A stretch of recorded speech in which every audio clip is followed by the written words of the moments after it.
Hello বন্ধুরা, দেখো এটা উচ্ছে পাতার বড়া। এই উচ্ছে পাতা দিয়ে আজকে বড়া বানাবো। দেখো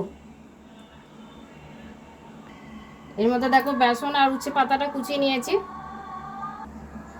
এর মধ্যে নুন দিয়ে দিচ্ছি, আদা কুচি, পেঁয়াজ লঙ্কা কুচি, একটু জিরে গুঁড়ো, একটুখানি লঙ্কা গুঁড়ো দিয়ে এবারে মেখে নেব। দেখো এরকম করে শক্ত করে মেখে নিয়েছি। চলো এবারে গ্যাসটা ধরিয়ে নিই।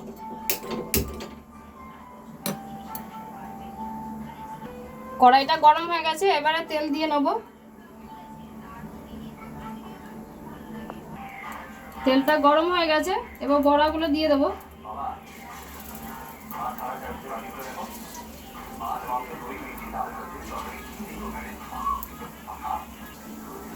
বড়াগুলো ভাজা হয়ে গেছে, এবারে তুলে নেব।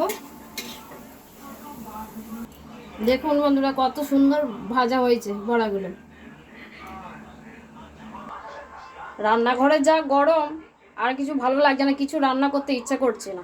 চলো আজকের মতন এইটুকুই, টাটা।